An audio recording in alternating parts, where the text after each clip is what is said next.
Após terminar de atirar na criatura, o ladrão falou um palavrão e saiu correndo. Eu e Gustavo fizemos o mesmo. O monstrão, parecia um alienígena, continuou vindo em nossa direção e a gente correu muito para o meio do mato, no escuro, enxergando somente um às costas do outro, até que paramos, os três. A criatura também tinha parado de nos seguir.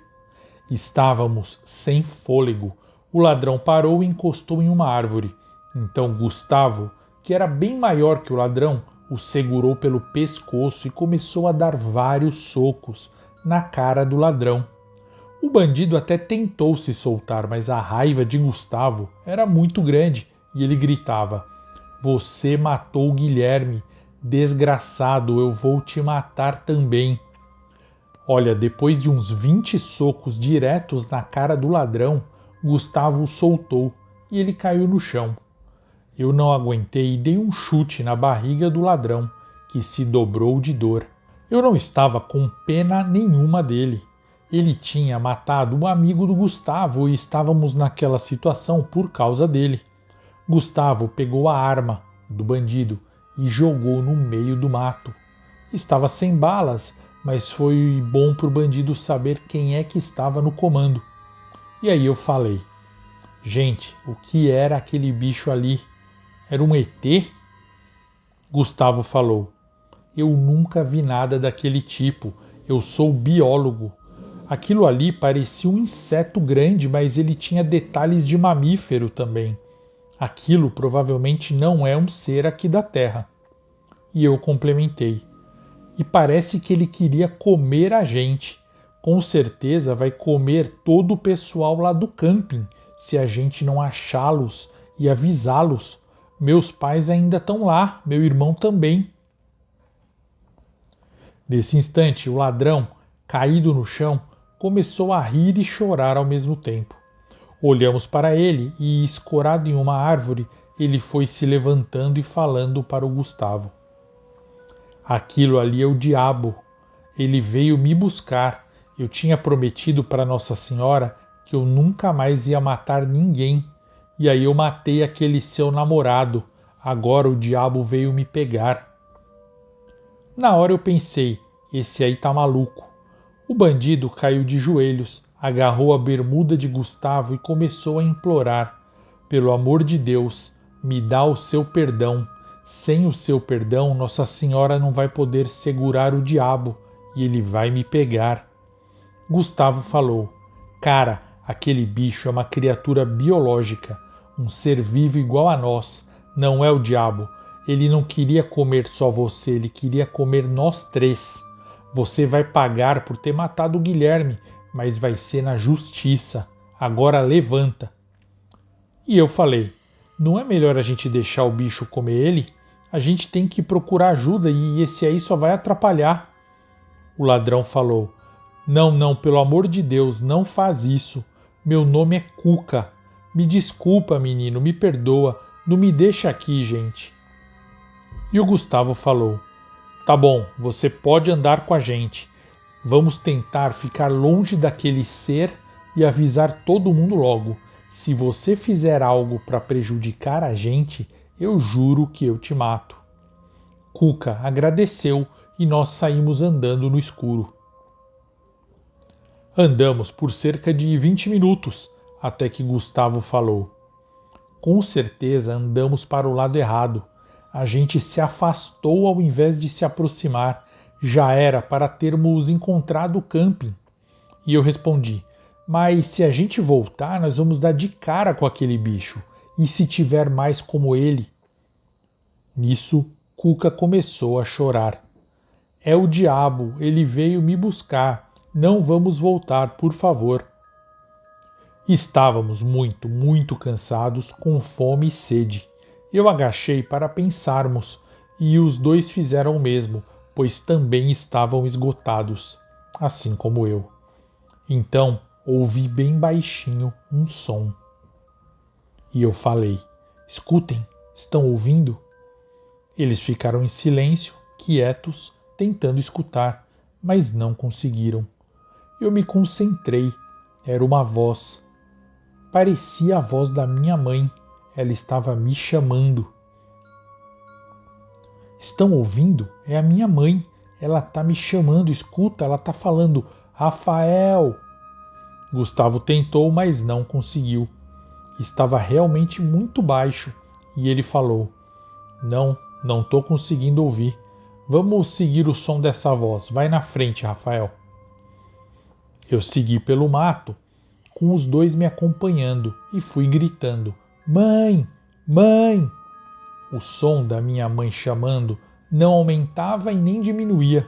Isso me irritava um pouco. Era como se eu estivesse em paralelo a ela, nem me aproximando e nem me afastando. Ela chamava em desespero e eu respondia gritando. Certo momento eu parei. Gustavo e Cuca me alcançaram e Gustavo falou: O que foi? Por que parou? E eu respondi: Não dá mais para seguir. Cuca perguntou: Por quê? E eu respondi, para o terror deles: Porque eles não vão deixar. E eu apontei para frente. No escuro do mato dava para ver 5 homens entre as árvores. Estavam em pé e nos olhavam muito sérios. Estavam espalhados, quase nos cercando. Gustavo falou um palavrão quando os viu. Cuca saiu correndo no sentido contrário e nós fomos atrás. É estranho dizer que fugimos de pessoas, mas não é possível explicar como a postura deles, daqueles 5 homens, nos assustou. Eles estavam sérios, parados e sem falar em nada. Se quisessem o nosso bem, teriam se apresentado, falado algo, teriam nos socorrido. Quem quer que fossem, estavam relacionados com aquele bicho. Corremos muito, e à medida em que corríamos, víamos no mato mais homens como aqueles. Eles apenas nos observavam entre as árvores. Não dava para ver direito suas roupas, apenas seus rostos nas sombras, e estavam sérios, muito sérios.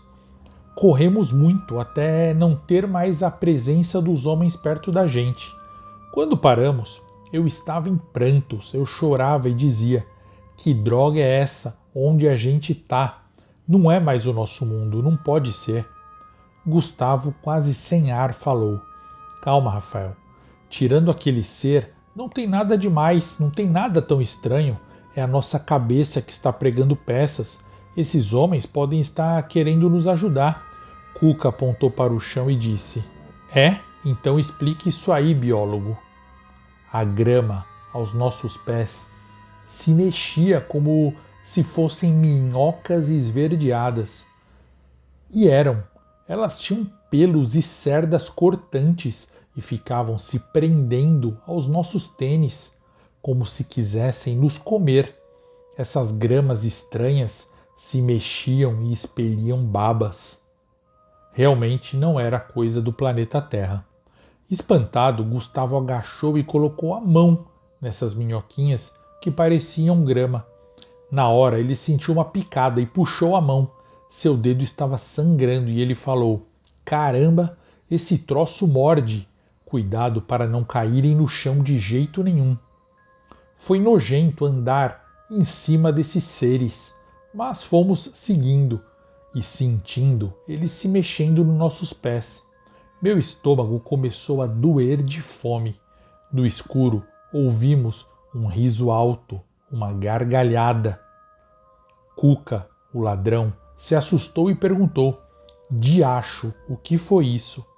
Então, outra gargalhada, e aí uma voz falou: Estão perdidos.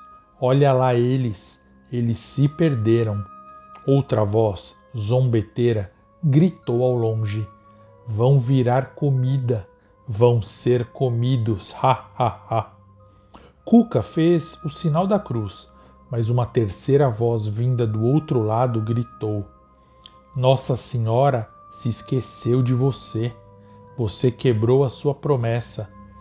Todos nós ouvimos, então eu falei para o ladrão: Cuca, não liga para isso.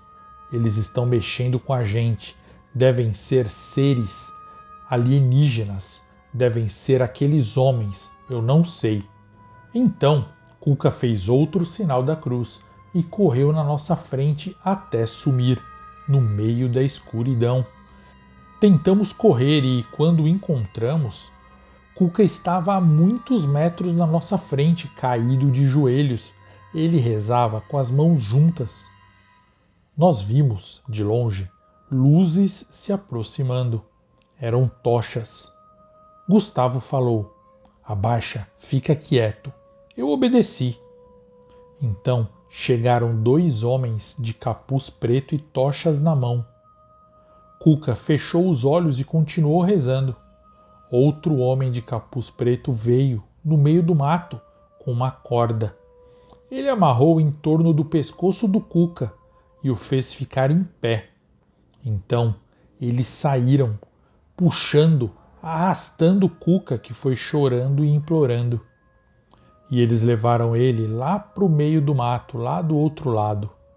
E o Gustavo falou: "E agora, a gente segue eles?" E eu falei: "Eu quero a minha mãe, eu quero a minha família. A gente veio para o caminho errado, a gente tem que voltar, a gente tem que encontrar o lago, subir a ribanceira e chegar no camping." Gustavo concordou e a gente foi retornando devagar. Às vezes eu ouvia minha mãe chamando bem longe. Nessas horas eu olhava para o Gustavo, mas como ele não parecia ter ouvido nada, eu ficava quieto por medo de ser uma ilusão. Seguimos. Às vezes víamos seres estranhos, como um pássaro com rosto de gato. Ele era magro como um corvo, mas seu rosto era de gato. Porém, seus olhos eram secos e vazios. Eram apenas 2 buracos.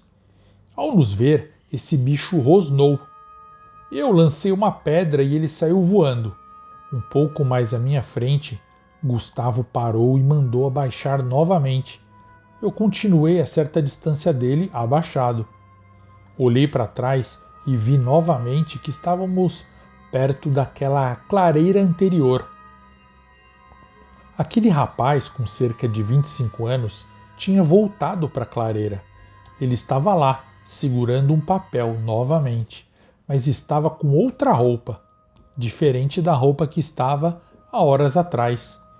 Ele usava um boné, olhava para cima como antes. Eu fiquei com vontade de chamá-lo para pedir ajuda, ou talvez até entender o que ele fazia ali, mas eu pensei: e se ele for uma armadilha dos alienígenas? Nisso, Gustavo voltou a me chamar. "Rafael, vem cá, dá uma olhada aqui." Eu agachei e me aproximei dele. Um pouco à frente tinha um muro velho de tijolos e pedra, todo quebrado. No meio desse muro tinha um portão de ferro, aparentemente emperrado e muito enferrujado. E por dentro desse muro dava para ver várias casas de madeira, como se fosse uma vila. Sim, era uma vila, um pequeno local com casas. Tinha luz de chama dentro de algumas casas. Eu me espantei. Gustavo falou: "Vamos até lá pedir um celular emprestado. Tá afim?" Eu concordei com medo e fomos até aquela pequena e assustadora vila no meio da serra.